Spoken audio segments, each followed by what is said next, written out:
ইরানের parliament speaker Mohammad বাঘের গালিভাফ এবং পররাষ্ট্রমন্ত্রী আব্বাস আরাকচিকে ইসলামাবাদ সফরের আমন্ত্রণ জানিয়েছে পাকিস্তান। সোমবার তেহরানের সংবাদ সম্মেলনে দেশটির পররাষ্ট্র মন্ত্রণালয়ের মুখপাত্র ইসমাইল বাঘেই এই তথ্য জানিয়ে বলেন, উপযুক্ত সময়ে তারা পাকিস্তান সফর করবেন।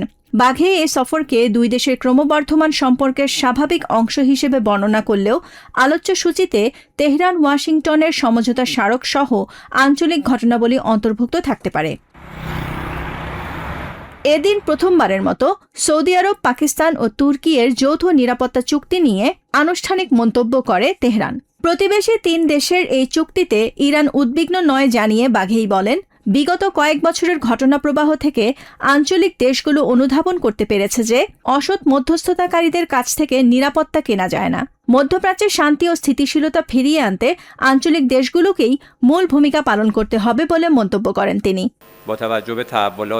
গত 2 বা 3 বছরের অভিজ্ঞতা থেকে তারা বুঝতে পেরেছে যে মিথ্যাবাদীদের কাছ থেকে নিরাপত্তা কেনা যায় না। আঞ্চলিক নিরাপত্তাকে কোনোভাবেই বিভক্ত করা সম্ভব নয়। বাঘেই বলেন, যে কোনো পরিকল্পনা এই অঞ্চলের ভূরাজনৈতিক ও ঐতিহাসিক বাস্তবতার ওপর ভিত্তি করেই গড়ে ওঠে এবং যদি সেটা প্রকৃত শত্রু ও হুমকিকে সঠিকভাবে চিহ্নিত করতে পারে তাহলেই সেটি নিরাপত্তা বাড়াতে ভূমিকা রাখতে পারবে। ইরানি এই কূটনীতিকের মতে ত্রিদেশীয় এই চুক্তি ইহুদি জায়নবাদী শত্রু ও তার সহযোগীদের অপতৎপরতা বন্ধে সাহায্য করতে পারে। এদিকে হরমুজ প্রণালীতে টেকসই নিরাপত্তা নিশ্চিতে একটি কৌশলগত কর্মপরিকল্পনার নীতিগত অনুমোদন দিয়েছে ইরানি পার্লামেন্টের জাতীয় নিরাপত্তা ও বৈদেশিক নীতি বিষয়ক কমিটি। ইরানের সাথে স্বল্প পরিসরে পরোক্ষ আলোচনা চলছে। ট্রাম্পের এমন দাবির মাঝেই এই অনুমোদন এলো।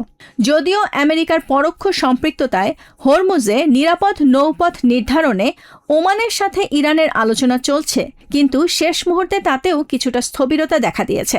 ইসমাইল বাঘির দাবি, আমেরিকান সামরিক অবরোধ হরমুজ প্রণালী পুনরায় স্বাভাবিক হতে বাধা দিচ্ছে। Nahid Sihan, TVN24 news desk.